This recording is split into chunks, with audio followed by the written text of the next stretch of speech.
अयोध्या की कुछ रिपोर्ट्स हम आपको दिखा रहे हैं और साथ ही कुछ और रिपोर्ट्स भी हम आपको दिखाएंगे जहां पर यह दिख रहा है कि जो बेसिक जरूरतें, मूलभूत जरूरतें होती हैं वहां के लोगों की, चाहे वो सड़क हो, चाहे वो अस्पताल हो, चाहे वो पढ़ाई लिखाई से जुड़ा हुआ मुद्दा हो, वो तमाम चीजें नदारद नजर आ रही हैं। लेकिन सियासी मुद्दा वहां का कुछ और ही है। हमारे साथ बीजेपी की तरफ से आईपी सिंह है और साथ ही समाजवादी पार्टी की तरफ से अरशद आबिद भी मौजूद है। लेकिन आईपी सिंह, मेरा सवाल आपसे कुछ ही वक्त पहले जब महेश शर्मा पहुंचे तो उन्होंने सामने एक प्रस्ताव रखा कि म्यूजियम बनाया जाएगा। अच्छी बात है। उन्होंने ये भी कहा कि ये विकास के एजेंडे का हिस्सा है। लेकिन क्या विकास के एजेंडे में स्कूल नहीं आता?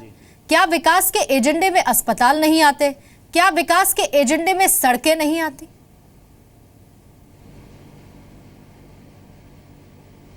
बहुत अच्छा प्रश्न आपने किया। अयोध्या 100 करोड़ हिंदुओं के आस्था का केंद्र है। भगवान राम की जो जन्मभूमि है, करोड़ों करोड़ लोगों के आस्था का केंद्र है। निश्चित तौर पर अयोध्या के बारे में मैं ये बताना चाहता हूं कि जो फेडरलिज्म है, जो संघवाद है, इसलिए राज्य सरकारों को ये सारे कार्य करने होते हैं और राज्य सरकारों के पास भारत सरकार बजट भेजती है, लेकिन सारी जिम्मेदारियां जो राज्य सरकार की होती हैं।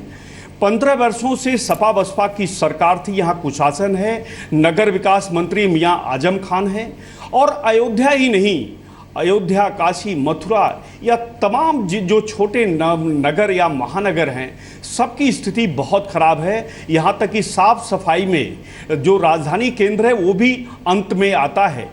लेकिन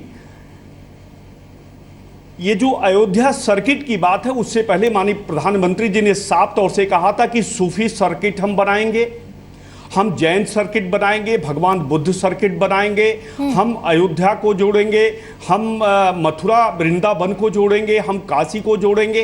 पूरे देश में जो आस्था के केंद्र हैं उन्हें जोड़ने की योजना भारत सरकार की थी। चूंकि भारत सरकार इन सारी योजनाओं को जब पर्यटन के माध्यम से करती है, वहां भी पर्यटन का काम जो उत्तर प्रदेश की पर्यटन विभाग है वो करता है। मैं स्ट्रेटेजी समझ गई जो आप कह रहे हैं कि किस तरह की प्लानिंग आपने कर रखी है।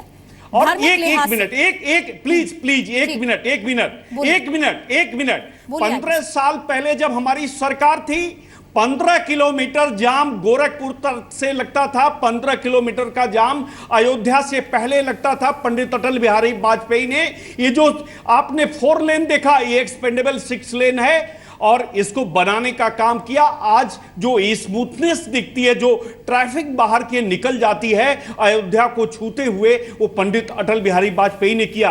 वहां रेलवे स्टेशन बनाने का दोहरीकरण का काम पंडित अटल बिहारी वाजपेयी ने किया। लेकिन जो नहीं हुआ अभी, उसकी बात क्यों नहीं हो रही है? उत्तर प्रदेश में चुनाव होने हैं, आप बाकी चीजों की बात कर रहे हैं। मैं ये कह रही हूं कि जो रियलिटी रिपोर्ट दिख रही है, वहां की जो ग्राउंड रिपोर्ट दिख रही है, उस पर कोई बातचीत क्यों नहीं कर रहा है? बीजेपी भी नहीं कर रही है उसे लेकर बात। बिल्कुल, जो रियलिटी है उससे हम बिल्कुल, हमारे लिए कहा ना कि हम सभी के लिए वो आस्था का केंद्र है। कैसे वो अच्छा बने, कैसे भव्य बने, कैसे थोड़ा सा ऊपर बढ़ जाइए आईपी, कैसे दुनिया, सड़क की बात, अस्पताल की बात, स्कूलों की बात भी कर लीजिए सर। नहीं, सवाल देखिए, समाजवादी पार्टी के आज निश्चित तौर पर 7 बार हमारे श्री लल्लू सिंह जी वहां से विधायक रहे, आज वो सांसद है। 7 बार वो विधायक रहे। लगातार वहां श्री विनय कटियार जी का भी आवास है। लगातार दोनों हमारे सब सांसद लगातार वहां के विकास के लिए जुड़े रहते हैं। प्रधानमंत्री से जुड़ी हुई, भारत सरकार से जुड़ी हुई सारी बड़ी योजनाओं को लाने का काम अयोध्या में हमारे सभी नेता कर रहे हैं। लेकिन जो सबसे बड़ा ऑब्स्टेकल है, जो रोड़ा है, वो उत्तर प्रदेश की सरकार है। जो मंत्रालय है वो मियां आजम खान के पास है। अगर आप कह रहे हैं कि विकास जो हो रहा है सफाई रामपुर में होना है, ये योजनाएं उतर नहीं पा रही। या तो जो निधि आती है, जो कोष आता है, उसका इस्तेमाल कहां पर हो रहा है, जो लोगों तक सुविधाएं नहीं पहुंच रही हैं।